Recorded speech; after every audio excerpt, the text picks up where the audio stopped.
it downfield. It is caught. John Moran in the clutch.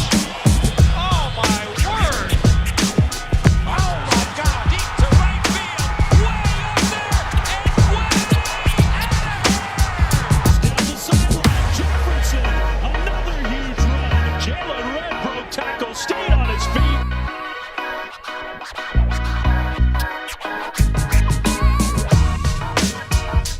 Welcome back to a new week of Blake's Take. Hope you're all having a great day. You know the deal. I'm Blake Neiman, and I'll give you my take on local and national sports from the Willamette Valley and beyond. Hope you're all having a great day today. We're going to get right into it with the association. We have some big news, big games that we've had, and some also logo talk. That's where we're going to start here with the NBA logo talk, especially Kobe Bryant being brought up, with Brooklyn Nets star Kyrie Irving having the idea to change the NBA logo to honor Kobe Bryant, and Bryant's widow, Vanessa Bryant, fully supporting it.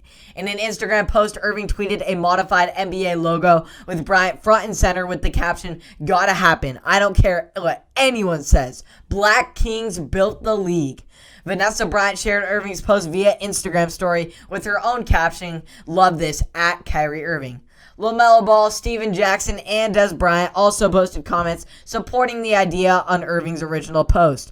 Since Bryant's death in the unfortunate helicopter incident in January of last year, the idea of changing the logo to Bryant's silhouette has gained more and more attention.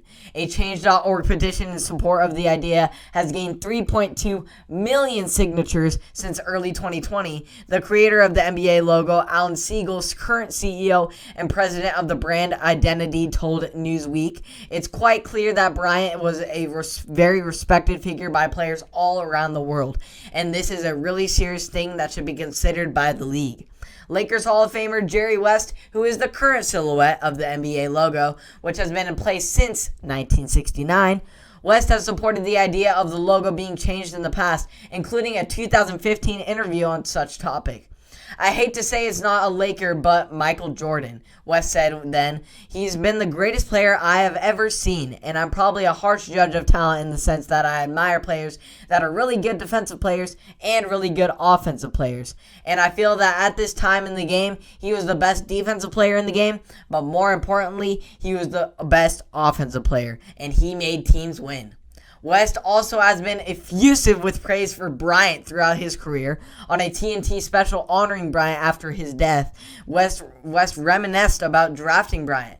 "I said, Shaquille, we just drafted a kid who's going to be the best player in the draft," West recalled telling Shaquille O'Neal. "I said, I know you've got a lot of good players in Orlando, you got Penny and all that, but I said we have better players here.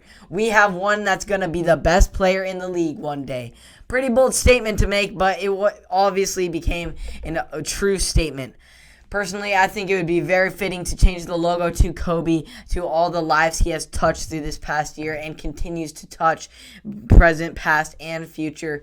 It would be very fitting for him to be the NBA logo.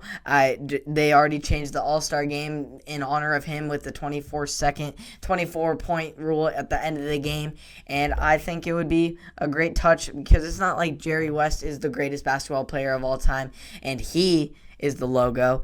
It's not such a GOAT status thing that you have to be the logo and the GOAT. It's just more of an iconic and meaningful thing. And I think that, in my opinion, Kobe Bryant is the most meaningful player to ever play in this basketball league. So we'll see if that, I really hope that changes to Kobe Bryant as the new NBA logo. As far as basketball games in the NBA, we have two MVP favorites dueling it out in LA with Curry and the Warriors taking on LeBron and the Lakers. James and the Lakers got early on with a 23-8 run, knocking down shots, sweeping in the lane, and of course doing great in the transition. The Lakers led by 20 after their 41-point first quarter performance, which was the most by any quarter for the Lakers this season. In the second, the Lakers still dominated with Alex Caruso getting involved, hitting key shots, finishing with 13 points on his 27th birthday. Happy birthday, Caruso. LeBron put the icing on the cake for this incredible first half performance with a deep three buzzer beater nearly from the logo to cap off a 73-point first half performance. Wow, that is unheard of. And the second half, things slowed down a little bit, but it was still all Lakers. With LeBron finishing with 19, along with his key contributor, Dennis Schroeder, back in the lineup after COVID protocol, finishing with 12 and 6 assists. Great for the Lakers to have Schroeder back. He is a huge contributor and a real difference maker in this Lakers success. On to another LA team. This time it is the Clippers, who are out in Milwaukee taking on Giannis and the Bucks. It was back and forth game through 3 quarters, so we're going to go right into where things got amped up in the fourth quarter. After trailing by 7 points in the fourth quarter, the Bucks regained the lead 101-100 when Giannis made 2 free throws with 1:57 left. The Clippers then had the ball with a chance to take the lead on 3 separate occasions after that, but they just couldn't convert, with Paul George missing a contested layup, then Leonard missing a key 3-point attempt, and then George missing a 3-point attempt of his own, then brought it down to 35 seconds left, and they had done nothing and got great looks, but they just couldn't knock it down. And then with 10.3 seconds remaining, Giannis got the ball and rose up, slammed it down for the exclamation point dunk that sealed the deal for the Bucks in this one.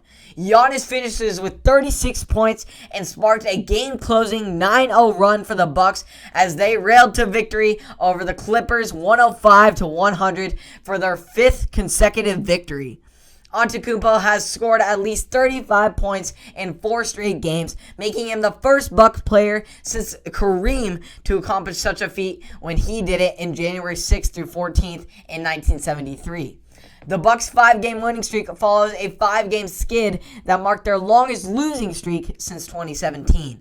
The Bucks went 5-5 in their 10 games without Jrue Holiday, who was back in the lineup. He didn't contribute too much, but it's always great to see him back out there. And once he gets back in the flow of things, the Bucks will continue. I hope they can continue this great winning streak that they have built up after their 5 losses. They have 5 wins, and I hope they can. Honestly, with their schedule, I believe they can take it to 10 wins, especially with Jrue Holiday back in the lineup. I'm excited to see what the Bucks will do and how they will continue to rise and get back into an elite. I know they're already 3rd in the East, but they could try and push for a 1 and 2 spot above the Nets and or the Sixers if they push past on their continue to win, and Giannis keeps playing at this high level and trying out new things, so he is better than just a playoff player. Now to finish off the great action in the association, we have the Eastern Conference showdown between the Celtics and the Wizards. It was a great showing between Tatum and Beal in the first half, with Tatum scoring 16, while Beal kept his team within 5 at the break with 24 points of his own. The Celtics got out to a 68-57 edge early in the third quarter before Beal scored 8 of Washington's points during a 12-2 run over a 5-minute stretch. Beal's 4-point play made it 95-94 with just over 5 minutes remaining. He followed by a basket over Kemba Walker with a 3-pointer and had a 3-point play, making it 101-96 with just under 4 minutes to go. The Wizards led 110-105 after Beal's driving basket with 47 seconds left before the Celtics sliced it down with Tatum's acrobatic, insane shot in the lane with 15 seconds remaining to bring it within 1. Washington then turned over the ball before Tatum's twisting bucket gave the Celtics a 111-110 edge with just 4.7 seconds left. Beal got trapped in the front of the Boston's bench and fired up a shot. It bounced, toilet rolled around the rim, and time expired and it went out. Oh my. The Celtics get the 111-110 comeback victory over the Wizards despite Bradley Beal's 46-point outstanding performance. Bradley Beal has now lost 11 of his last 40-point performances. How can you post up 40 in 11 games and lose every single one? Oh, that's so terrible to see. It's the Wizards, though. If you check out my TikTok, I have a little bit of roast on the Wizards, but we'll leave that for a different time. But hopefully the Wizards can bounce back. That was a great win for the Celtics. Great chemistry there. Jason Tatum was showing his true all-star skills in that game. So all around, great games in the association with great matchups and down-to-the-wire games that keep you always on the edge of your seat. Now on to NFL. Listen up, everybody. We have big news. J.J. Watt has finally found a home. Watt has agreed to a 2-year contract with the Arizona Cardinals. Terms were not disclosed, but a source told Adam Schefter the deal is worth $31 million, including $23 million guaranteed. Before the Cardinals announced the agreement, Watt broke the news by sharing a photo on Twitter of him squatting in a Cardinals shirt saying, "Source, me." It came straight from Watt there about the news.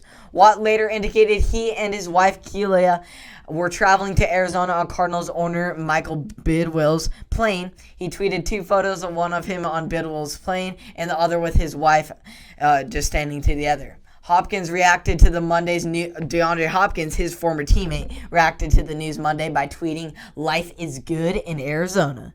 Watt will reunite with Vance Joseph, the Cardinals' defensive coordinator, who was the Texans' defensive backs coach during Watt's first 3 seasons in Houston. In Arizona, Watt will be paired with fellow pass rusher Chandler Jones, who has leads the NFL in sacks since he was drafted in 2012 with 97. Second to his throne is the only Watt, who has 95.5 sacks. Watt's addition meant minimal changes to the Cardinals' odds of winning the 2021 season, with their odds being to win the Super Bowl 40-1 and the NFC remaining 20-1. But Arizona's odds to win the NFC West moved from 7-1 to 6-1, still the longest odds of the 4 teams in the division. Speaking of the division, this is now 1,000% the best division in football. With Stafford and the Rams, that new addition, Jimmy G and the 49ers, who, don't forget, made the Super Bowl just 2 years ago, Russell Wilson, DK Metcalf, and the Seahawks doing still pretty solid, always making a good playoff run. And, of course, last but not least, Kyler Murray, DeAndre Hopkins, Chandler Jones, and yours truly, J.J. Watt. This only makes the Cardinals' 4th best pass rush even better than the 2 of the best to do it in J.J. Watt and Chandler Jones. The Cardinals are going to be ridiculous, and more importantly, the NFC West is going to be outrageous. It has 4 of the most elite teams in the league. It is going to be crazy to watch, and whoever wins that division has a very good shot at going to the Super Bowl, or we can't disrespect Tom Brady's championship. Definitely playing the Bucs in the NFC Championship.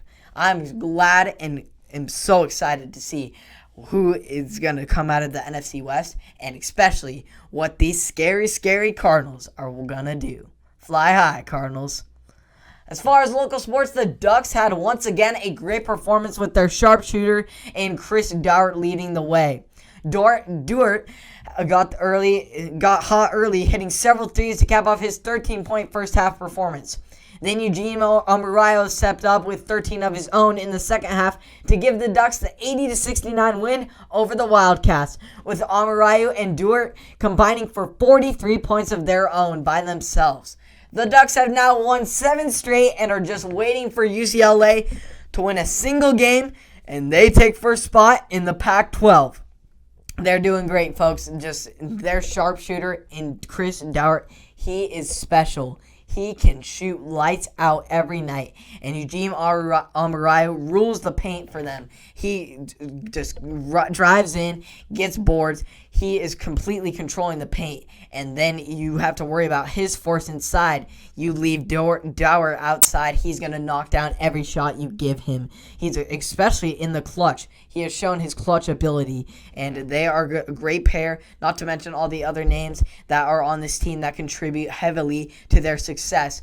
And I believe the Ducks, they're on a bubble team, but they are going to get into this NCAA tournament. And I'm hoping that they win this Pac-12 tournament, because I believe they have a very good shot, as I always continue to say. But great win for the Ducks. I am always impressed by Chris Dart and Eugene Amurayo. Incredible performances by them always.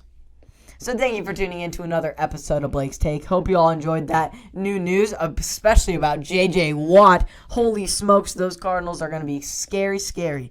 And I hope you all enjoyed all of those NBA games. Those are some pretty wild things. We had some close ones and some not so close ones with Lakers-Warriors.